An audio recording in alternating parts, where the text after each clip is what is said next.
The approval process. As we go through our day, we have several communications that need to occur.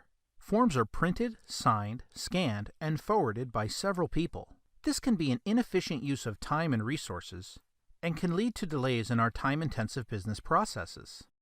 Most of the forms we use for HR processes can be broken into three parts. The first part contains information about the employee. The second part contains a series of selections, often using checkboxes, and the third part provides space for signatures of approvers. Let's look at an example of an HR process, and as we go through this example, think about the day-to-day processes that you complete in your units. In this instance, the process will include the HR partner at the unit level, a central office administrator, and 3 additional approvers.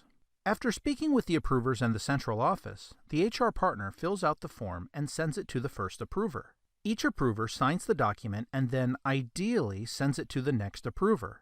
If the document is sent through the interoffice mail, this can take 1 to 2 days for each approver.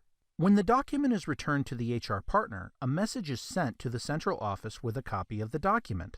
When the central office confirms everything is in order, a message is sent back to the HR partner. The HR partner enters the change into our system, and the document is filed away with the local unit. A copy of the document will be printed for record keeping at the central office.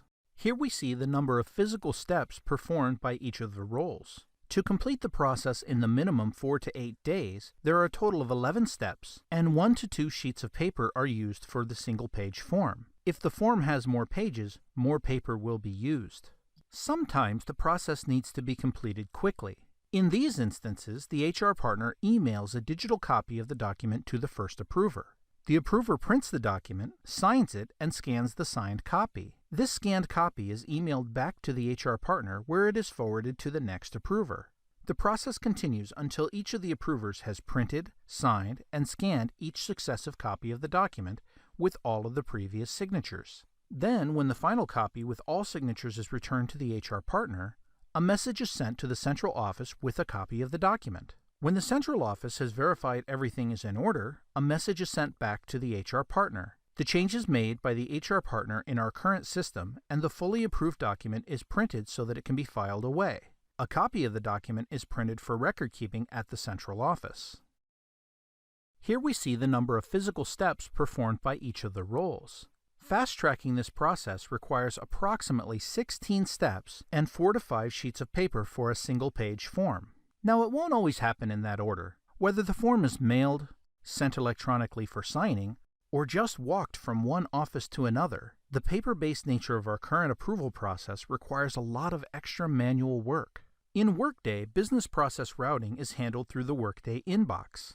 The inbox is not just some alternate email system that you need to check. Rather, it's where approvals, reviews, and many other Workday processes actually take place.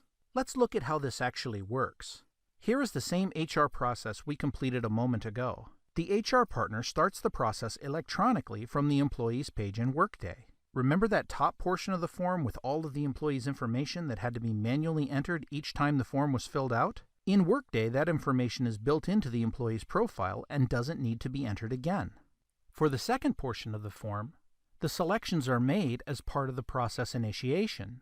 When the data selections are completed, the HR partner clicks the Submit button. The request for the approval goes to the first approver's inbox. The approver opens the inbox, reviews the information, and clicks Approve.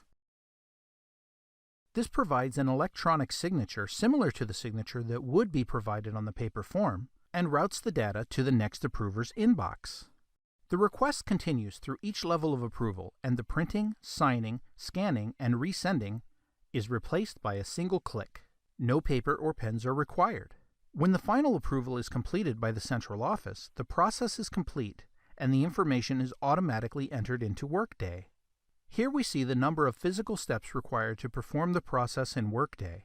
In this instance, completion of the process requires approximately 5 steps and no paper. As your departments learn more about the intersections between Workday and your day-to-day business processes, you might find several instances where paper processes currently used can be replaced by the electronic documentation in Workday.